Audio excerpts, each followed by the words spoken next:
एक बार माता पार्वती ने भगवान शिव से कहा कि प्रभु, मैंने पृथ्वी पर देखा कि जो व्यक्ति पहले से ही अपने प्रारब्ध से दुखी है, आप उसे और ज्यादा दुख प्रदान करते हैं, और जो सुख में है आप उसे दुख नहीं देते हैं। भगवान ने इस बात को समझाने के लिए माता पार्वती को धरती पर चलने के लिए कहा, और दोनों ने इंसानी रूप में पति पत्नी का रूप लिया और एक गांव के पास डेरा जमाया।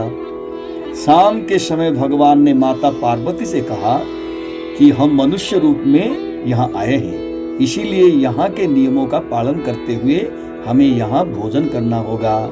इसीलिए मैं भोजन की सामग्री की व्यवस्था करता हूँ, तब तक तुम भोजन बनाओ।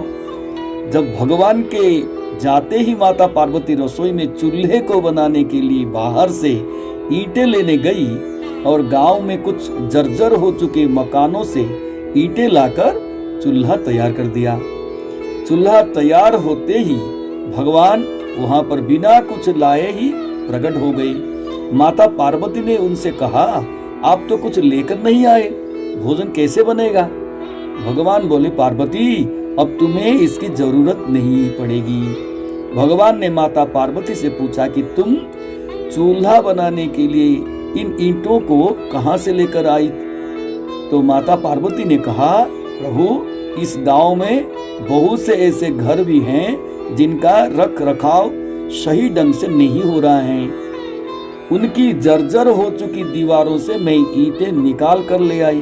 भगवान ने फिर कहा, जो घर पहले से खराब थे तुमने उन्हें और खराब कर दिया। तुम ईंटें उन सही घरों की दीवार से भी तो ला सकती थी। माता पार्वती बोली, प्रभु, उन घरों में रहने वाले लोगों ने उनका रख रखाव बहुत सही तरीके से किया है और वो घर सुंदर भी लग रहे हैं। ऐसे में उनकी सुंदरता को बिगाड़ना उचित नहीं होता। भगवान बोले, पार्वती, यही तुम्हारे द्वारा पूछे गए प्रश्न का उत्तर है। जिन लोगों ने अपने घर का रखरखाव अच्छी तरह से किया है, यानी सही कर्मों से अपने जीवन को सुंदर बना रखे हैं, उन लोगों को दुख कैसे हो सकता है? हमें क्या सीखना है?